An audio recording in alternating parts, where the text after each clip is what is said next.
You get an October birthday because my birthday is the 10th. Sounds so centered.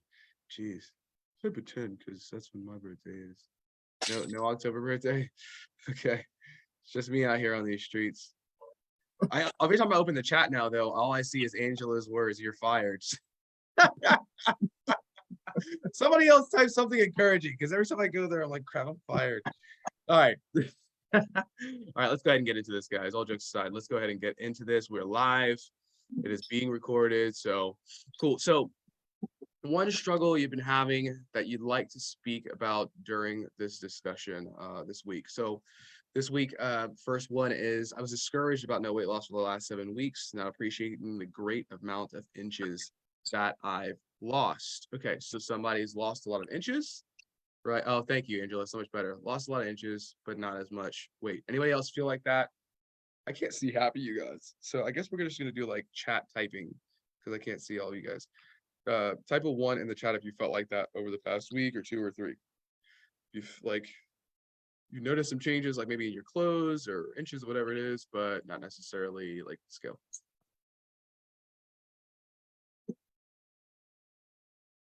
Okay, cool.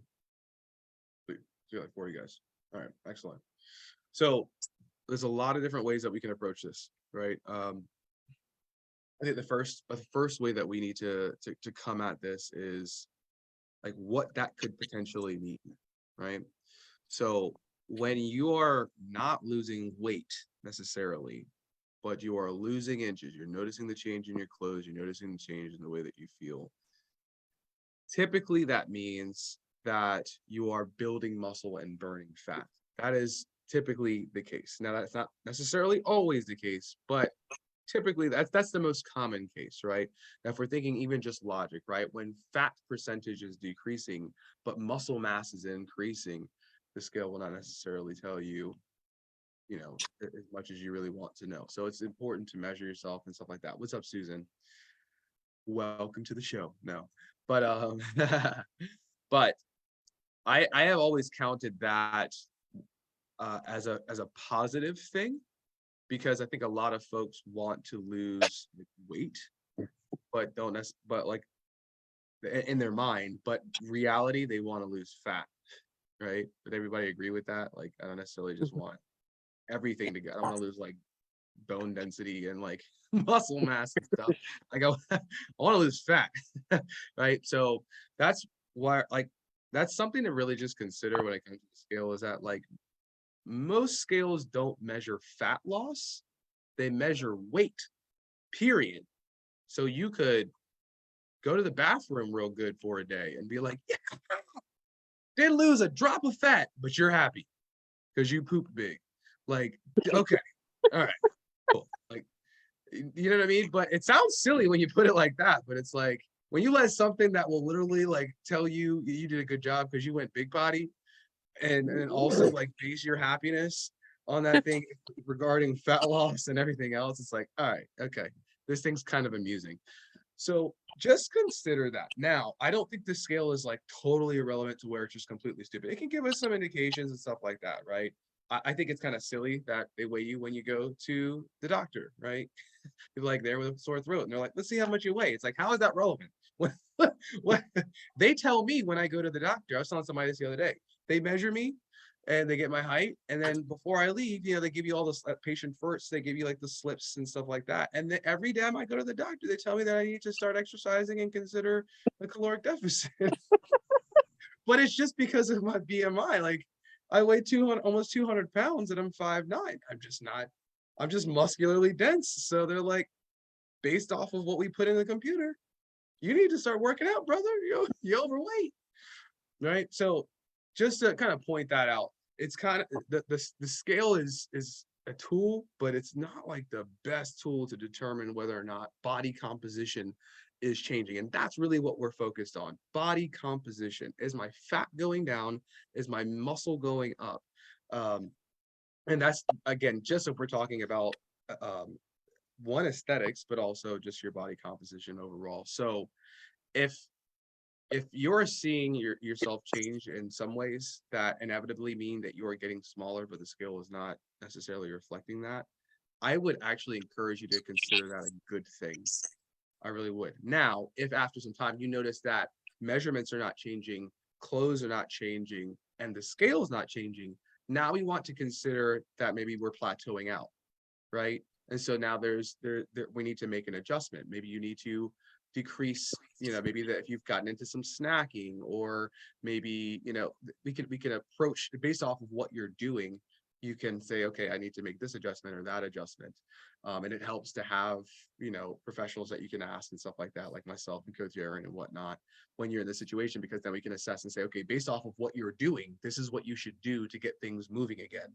Right. And sometimes the answer is do more, right? Maybe you're only doing 5,000 steps a day. It's like, all right, let's bump you up to 7, right?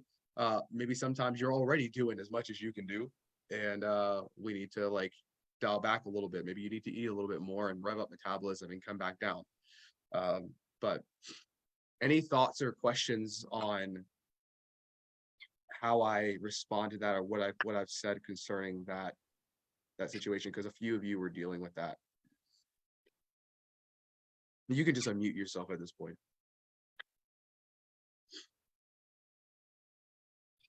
And if if that's a no, then just don't say anything. Stare at me. Cool. Just 2 heads. Just 2 heads. Susan says I got 2 heads. Sweet. I prefer 2. 3 is too much. That's just Well, me. this is Glenda. Hey Glenda, how you doing? Hi. That was me that made that comment, because I was worried about that. I was concerned about that, but I had lost a lot of interest, but I didn't lose any weight, and it had been like 7 weeks. But now that I finally looked at the reverse dieting video, I don't know how I missed that, but then I got a complete understanding as to what was going on, and I'm fine now. And so Cool. with my check-in, Aaron told me now to just dial down my calories per day and do it per day, because I'm just like same 4 pounds or whatever. But I lost a lot of interest, so now he said is dial down the calories a couple of hundred or whatever. Yeah. And then we'll see, and I'll check back with him next week. But I think that reverse dieting video was so important. I didn't even see it till now. I don't know, but now I got a complete understanding as to what was going on, because I was getting a little frustrated as to what's going on. Yeah, lots of entries, but we love to see those numbers on the scale. They mean it's so important in our life, But but now I'm fine now that I got an understanding what's going on.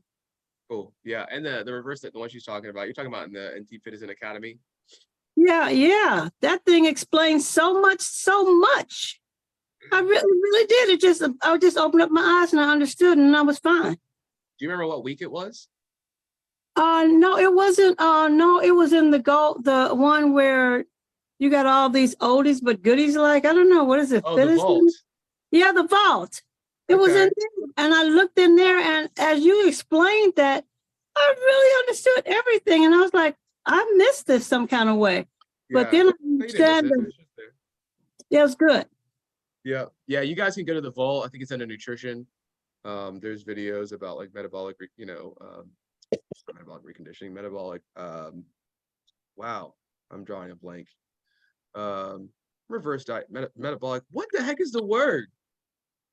I'll think of it and I'll put it somewhere. I'm drawing a complete, you ever do that? Like you said it 1,000,001 times and draw it. It's not reconditioning. What the heck? Oh my gosh. Wow. All right, whatever. I'm moving on. It's not meant to be said. Resetting, I think is what I was looking for. Maybe, I don't know. Anywho, yeah, you guys can go check it out. The reason though that for some of you guys, like we won't even like push that, is because we take different approaches with certain people, like within the one-on-one coaching program. So like not everybody's taking the same route, and so we're not gonna like just feed you irrelevant information for your program.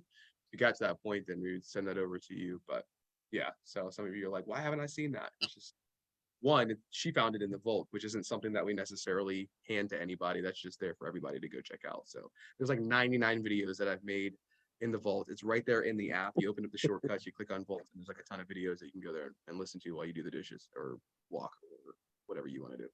All right, next question. Let's go. I am already having anxiety about the weekends. They are my downfall. All right, cool. So this is a great one. Anybody else conquer the weekends? Or anybody else struggling with the weekends? Put a 1 if you struggle with the weekends. Put 2 if you feel good about the weekends. If you've gotten good on the weekends. 1 if you're struggling with the weekends. 2 if you struggle. Oh, snap, crackle, and pop. All right, let's go through this. Casey, would you mind like unmuting and like just sharing like one thing that has helped you on the weekends?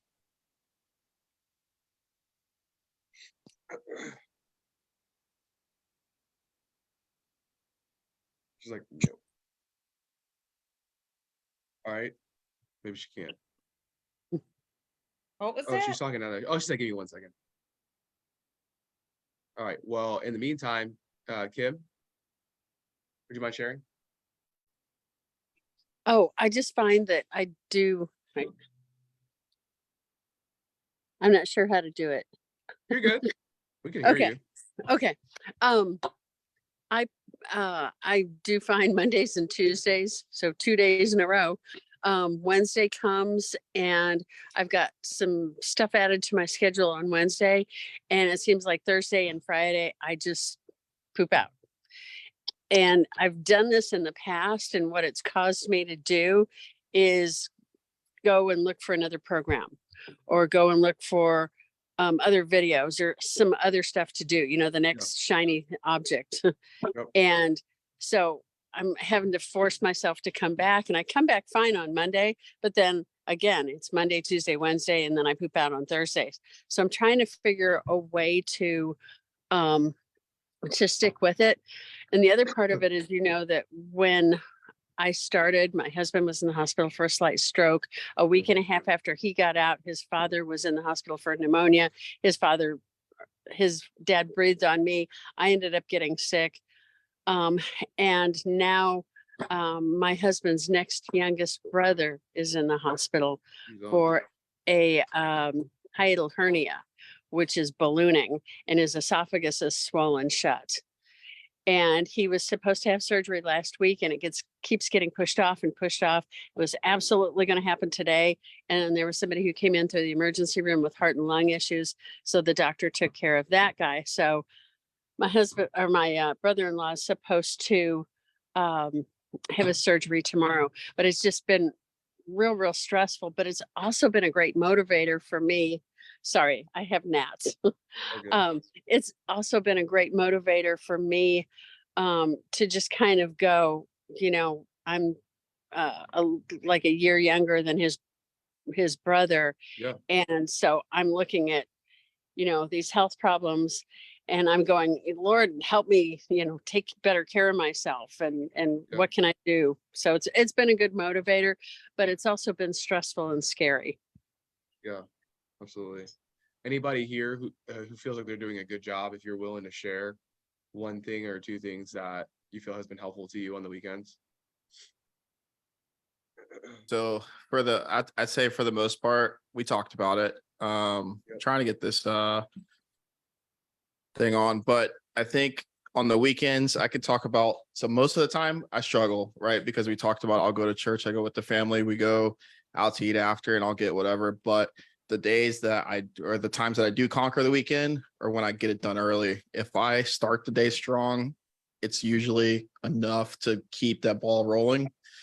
Especially Saturday. There's no reason why I can't get it done early Saturday. So if you get it done early, I think it just sets you up for success. If you put it on most of the time throughout the week, my workouts are after work. And then I find out on Saturday, if I try to push it off to like 4 or 5, it doesn't get done. Yep. That's me all day. Mhm. I hear that. I hear that. Anybody else who feels like they're doing all right with the weekends want to share like how, like 1 thing that's helpful to you?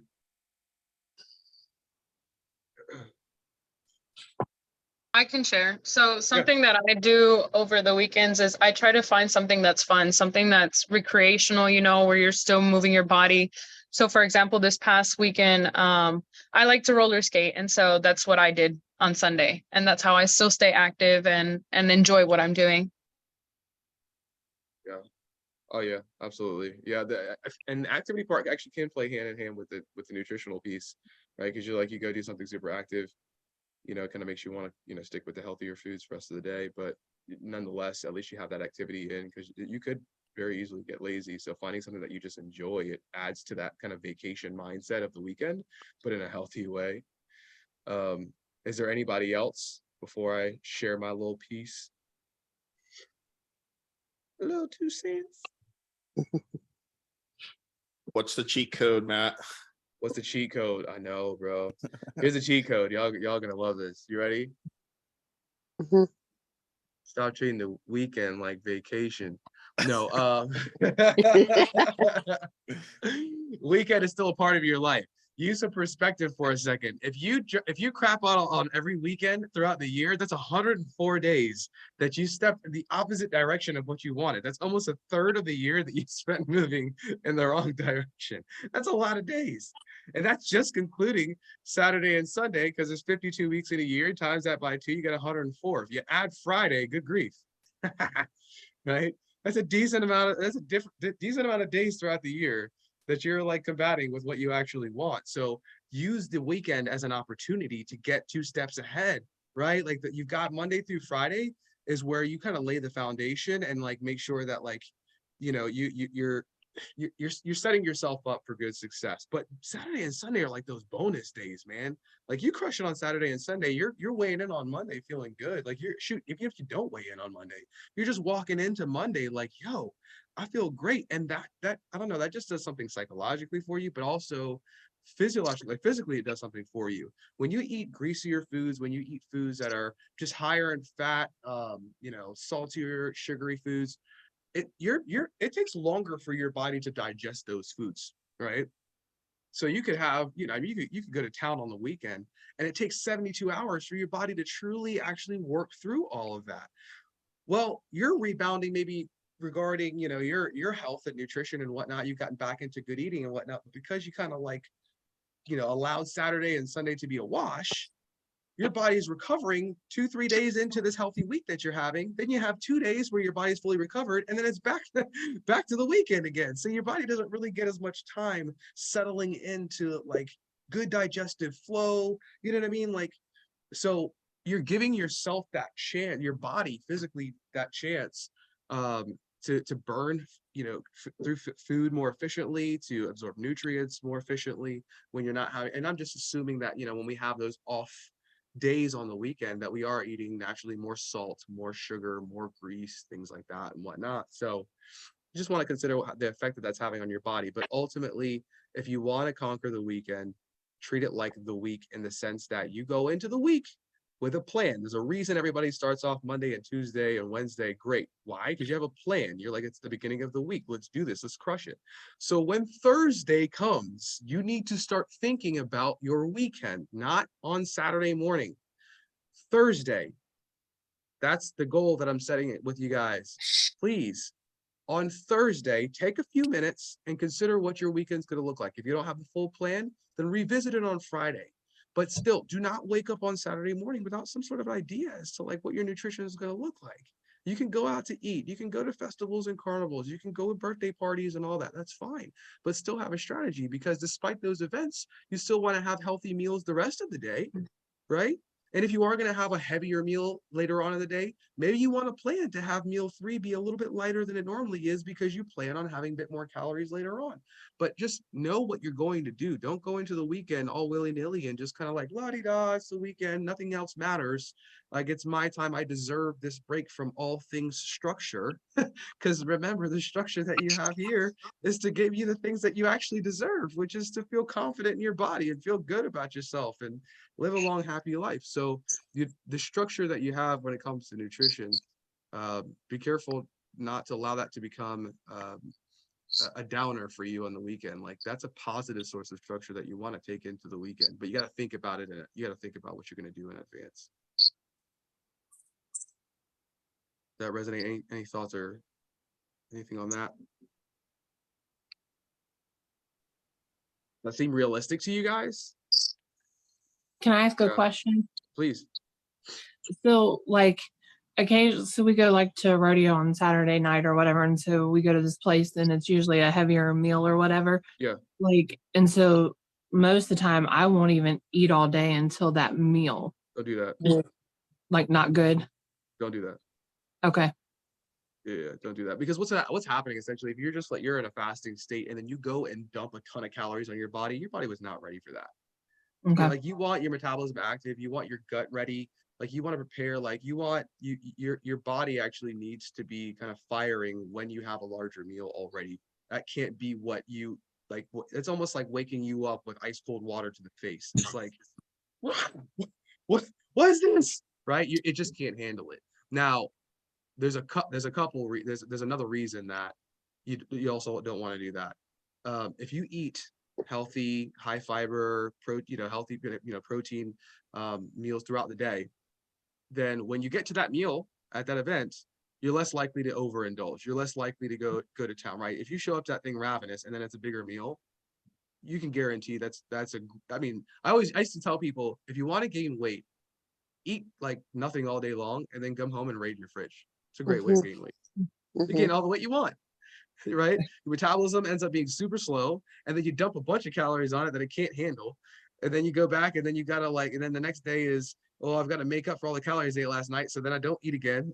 But now I'm hungry, so I'm ravenous. I'm gonna eat. So you don't want that cycle to be the case. No matter what's going on that day, if you have an event, stick to a normal meal plan just like it's any other old day, because it is. And then when you're at that event, it's no exception. You still want to make good, healthy choices. Even if you're a little indulgent, you don't want to go crazy just because, you have the ability to. You still want to have, some couth. You want to have some order and some discipline with that, right? Like hold yourself to your own personal standard. So yeah, have fun at the event and enjoy the things that you enjoy at that event. But throughout the day, you need, at least 2 meals and a snack before you go to that event, and make those meals healthy. Okay, and that's really going to take place. Like that really applies. I talk about this a lot more when we get into the holidays, right? Because people are going to Christmas parties and Thanksgiving and Friendsgiving and all this stuff like that, whatever it is. Those events are not like free games or just like, do whatever. Like you don't have to fast all day long before Thanksgiving and then go to Thanksgiving. That's not what you want to do. Okay. Yeah, you'll pay for it gut wise afterwards for sure. You'll be a little irritated. All right. Next up, how do you curb your sweet tooth? Ooh, who's got ideas for that? Oh, so we got people in the chat too. Let me check the chat. Think as I look in the chat, think about this, guys, like how you guys have maybe handled this. So more time to rest on the weekend, big plus. Should be planning to have an unhealthy time. Yeah, and call it a treat. I want to change the name treat to something else, not so happy. Well, you know what I told Alex too, and I think this is a good point, and maybe this also applies to this next question. When you plan to, have something that's more indulgent, whether it's a little something each day or it's something, once or twice a week, right? Like Alex does a meal after church on Sunday, and then he also does something on Wednesdays. And our agreement is, hey man, look, like that's a part of your life. You enjoy that. Wednesday's date night with the wife. Sunday is lunch and stuff like that with the family. Allow those to be meals that you allow yourself to be a bit more indulgent. Your body responds to what you do most of the time. So if the other 85 to 90% of your diet is clean, healthy food that you've cooked at home and you know what's in it, it's got lots of fiber and there's protein and healthy fats and all that, then so what if you have a couple meals throughout the week that aren't, like poster board for the health and fitness industry? That's okay. We're gonna have pizza, we're gonna have wings, like we're gonna have burgers, like that's a thing. You're gonna have a sandwich every week. Should have had a sandwich today, and it was robust, it was amazing, and the bread was whole grain and beautiful and thick, and I loved it. Right? I don't have sandwiches like that every day, but I'm gonna allow myself to have that because that's what a balanced lifestyle looks like. So when it comes to the weekend, plan those treats. If you're gonna allow yourself to have something, shoot, it is a little something that you just enjoy. It's more indulgent. Plan your indulgences. Maybe we don't call them treats, we call them indulgences, right? Okay. There All right. you go. You got that? Cool. I got it. Plan Thank your you. indulgences. But just think about them in advance. You don't have to necessarily know exactly what they are either. Just say, okay, I'm going to have one meal on Saturday. That's my thing. The rest of the weekend is clean. All right. When it comes to sweets, you either curb the sweet by having the thing that you want, or you find healthy ways to incorporate sweets into your life. My way is to do both. Because I like pancakes and donuts and stuff. Like I like unhealthy food. I like to indulge on occasion, right? I also like to feel good in my own body, and I like to be fit and whatnot. So I just don't overdo it. I can actually have like the serving size of Oreos and move on with my life. Um, because that permits me to have Oreos and not have regret. So I get the best of both worlds, right? That being said, it's on occasion. So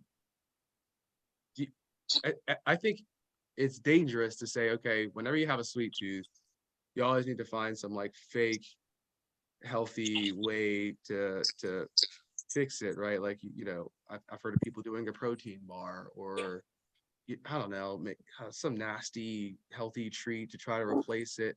I tried making cottage cheese ice cream. Don't ever do that. It was but you know how you do it. You guys know I'm not alone in this. You'll do that, and then you'll like convince yourself that it's good. And then 3 bites in, you're like, No. I'll save it for later. Good and well it's nasty, and it's gonna sit in there and get hard like a brick and end up in the trash in 3 months.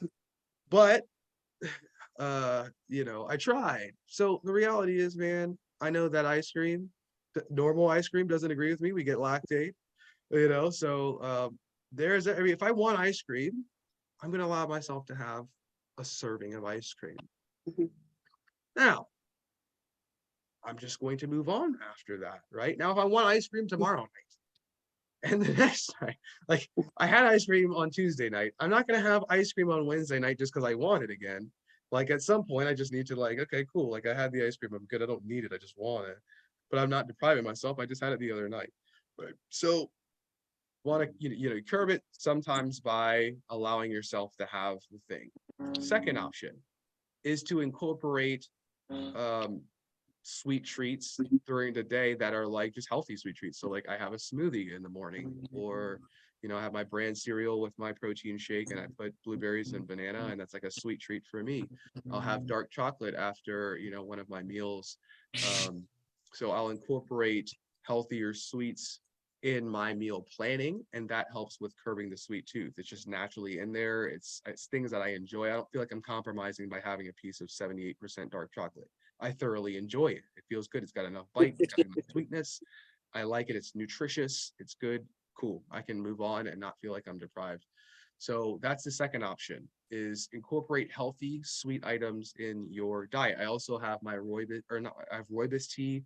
I have my mushroom coffee because I don't like a lot of caffeine, so I don't do regular coffee anymore.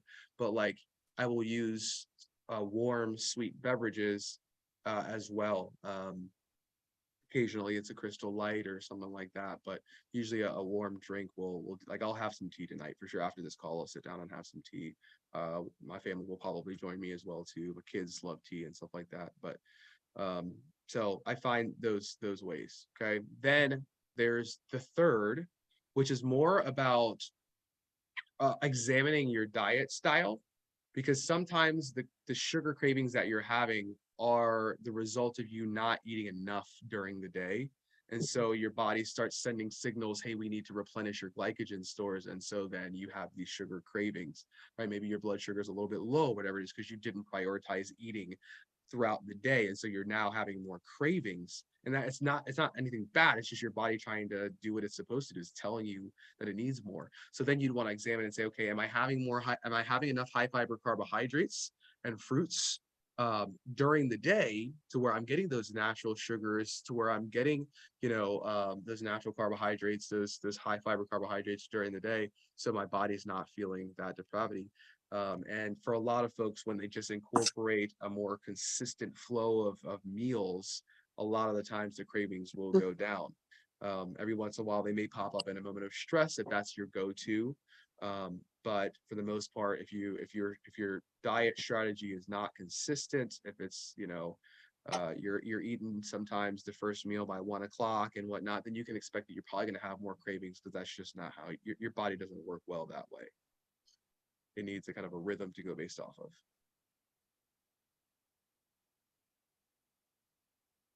Cool.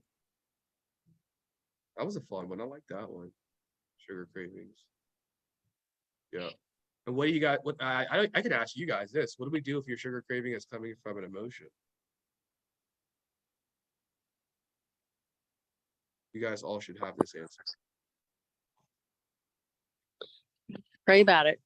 Take it to Jesus. Somebody pass me a tissue. Well, take it to Jesus, not the pantry. The Mhm. pantry ain't your sanctuary. All right. Next up, somebody says I've been struggling with a bit of stress, but it's nothing crazy. Okay, cool. I don't have one that I wish to share. Figuring out the app, okay.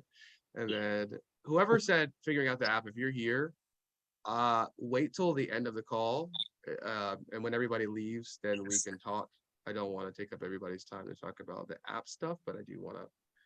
You're here. I want to, give you that time to make sure you're clear on everything. All right, and then on the plate method, you mentioned 2 different types of vegetables.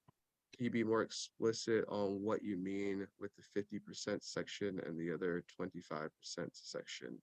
So in the plate method, I don't mention 2 different types of vegetables. I think there's 2 different sheets that give vegetable like sources, which that's still not exhaustive, but there's vegetables are just vegetables. There's fruits, there's vegetables, and then there's high fiber carbohydrates. So your high fiber carbohydrates are going to just be more of like the starchier, the starchy items. So oatmeal, potatoes, squash, rice, things of the barley, things of those lines are bran cereal, whole grain bread, things like that. Those are going to be your high fiber carbohydrates. Sweet potatoes, quinoa. But then you'll have your vegetables where that's your spinach, your cucumber, your pepper, tomatoes, your Brussels sprouts and whatnot. So yeah, your 25% section, on the traditional meals and whatnot, that is going to be your high fiber carbohydrates, so the more starchy items, and then you're going to have your 50% or whatever is green on your diagrams. That's going to be the actual vegetables, and typically your vegetables just on a nutrition facts basis, they're just going to be much lower in calories. Because there's not as many carbohydrates. They're more of the vitamins and minerals and stuff like that, enzymes that your body needs, than they are calories. So yeah, Okay. go with bigger portions. Lots and lots of fiber. Cool.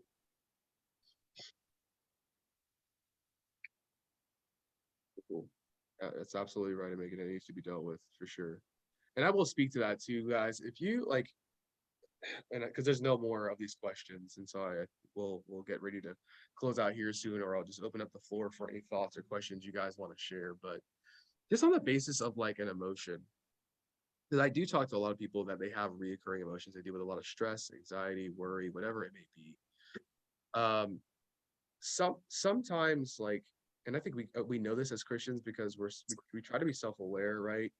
But sometimes like just the way that we are approaching our life, the way that we're approaching a certain circumstance and whatnot can be bringing that thing on. And rather than dealing with the actual problem, we try to deal with the symptom. Even if you take it to Jesus, and you don't take it to food, you could still take it to Jesus, hoping that he'll heal the symptom, not the actual problem, which a lot of people did, and what I tried to do when we see when we're reading the New Testament, right? We had a lot of people that would witness that he healed them or healed somebody, and then crowds would come flooding to Jesus, and he would have compassion, but they would come looking for healing for their bodies, and really he wanted to heal their souls, their hearts. He wanted to save them, right? He didn't just want to have a bunch of people walking around busted and broken spiritually, but able to move and do the wickedness that they wanted to without any limitations, because he healed them. He really wanted to heal the deepest part of them, first and foremost. And so just I think that's for something for all of us to consider is like if I'm feeling something, for me, if it's ever worry or concern or stress or pressure or whatever it is, God, don't just take away the feeling. Please don't just take away the feeling. Help me to examine my heart. Help me to see what's actually what's the thorn in my side. Help me to see that, help me to deal with that, and help me to be courageous enough to actually deal with the problem, not just now try to get around it or avoid it because now I'm aware of it. Help me to actually deal with the problem. I need to be real with myself. I need to be real with whoever is involved, and I need to be real with God. If something is really causing an issue for me, I got to get to the root of this thing. And I say that because there's so many people that are just dealing with symptoms these days, man. Because we want to keep it moving, right? Either we want to keep it moving, or we feel bad about feeling what we feel because we're Christian and shouldn't feel like that. But neither of those are like good reasons to just deal with the symptoms. Like, being a Christian doesn't mean you're not supposed like that you're a bad person for feeling anxious. It just means that there's something stealing your peace, and you need to deal with that thing, not just like, move on and try to, God, give me peace. Cool. Okay, I give you peace, but like, are we gonna deal with the matter? Like, are you just gonna feel peace and move on and wait till it causes an issue for you again? Mhm. Like, sometimes the issue is not, in that moment. It's the way that we're approaching that part of our life, work, family. The areas could go on, but I don't know. There's what I want to share. I say that because a lot of folks that are struggling, like when it comes to nutrition and like whether or not they work out, whether they're consistent or not from week to week, a lot of that is dictated by their emotion, what they feel like that day, what they felt like that week. We just like this, all just like a dry leaf in the wind sometimes. And so it's like, okay, like at some point, maybe we just need to anchor down that leaf, put a rock on it, like deal with the issue, man. It's just too all over the place. And God is an anchor, right? So if you feel blown around by every wind of whatever's going on in a certain area of your life, there's a good chance that you're not anchoring yourself to the rock of salvation. You got to anchor yourself to the true rock. Because once you're anchoring that way, now you become more stable. Now you're more unmovable, steadfast.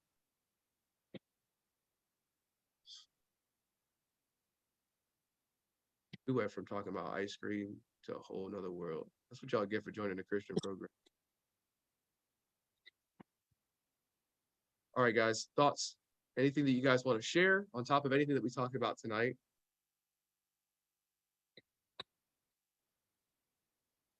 Good.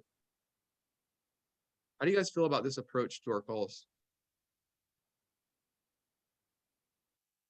Good. Yeah, it's good. Mhm. Good. Cool. Hey, Right. Go ahead, Renata. I just wanted to say, like, what you were talking about getting to the heart of the matter is what it's all about. Because, what we're thinking about, how we feel, if we're dictated by our feelings or we are dictated by the spirit, that would determine the course of our life. And that is like the nugget, the truth, that will help us move from being led by lies, but Yeah. being led by deceit into walking in victory, walking in truth. So thank you for sharing that.